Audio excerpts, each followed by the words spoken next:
Just wanted to talk you through part 5 of the proposal prep.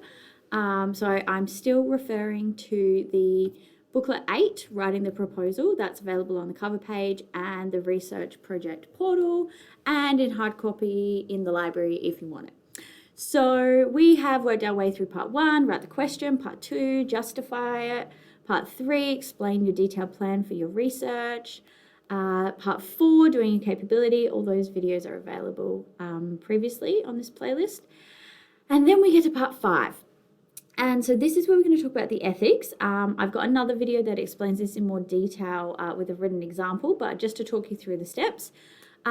It's really important that when you're talking about ethics, you're being really considerate of the idea that ethics, everyone must be an ethical researcher. You can't not be ethical. There's no opportunity for you to do something unethical.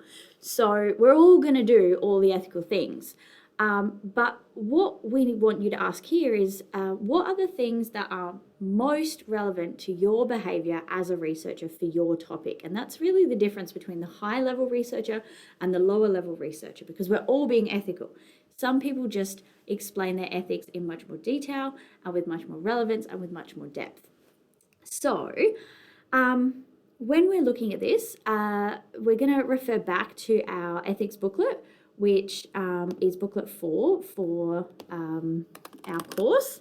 But you can also get this stuff freely available off the SACEboard website. If you just type in research ethics, all of that stuff is available. And so a couple of things, a couple of handy hints. We're going to ask you to do all of these things, the St. Mary's Ethical Guidelines. But what we also are going to ask you to do is to link these behaviours to the reasons for the ethics, so you can show that you really understand why you have to be a good researcher. So when we are writing, we're going to use this booklet to help us.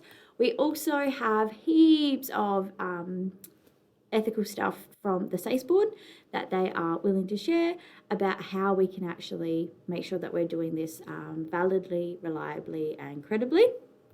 And then these are some of the resources that they provide as well.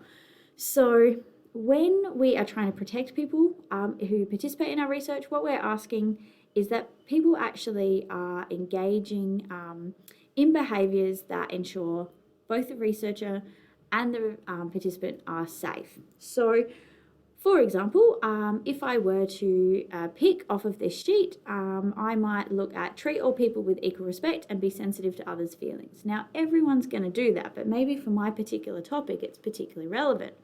So I know that one of my students is considering people with injuries and how those injuries can be treated most effectively. So if she was to go and talk to people with injuries about their injury, they might be feeling a little bit cagey about that. They might be feeling a little bit vulnerable. They might be dealing with some emotions about not being able to train or participate in sport the way they'd like to. So she needs to be really respectful and sensitive to that. Why? Well, because if she isn't, she could actually hurt their feelings. She could bring up some mental health issues. She could actually inadvertently encourage them to do sport when they shouldn't be yet because their doctors said no. So all of those flow-on effects could actually hurt the research participant. So when we're talking about our ethics, the first part is what are we going to do? Treating these people respectfully, being sensitive to them. Then we're looking at why are we going to do this, and that's because we need to protect them, and you're going to give examples specific to your topic.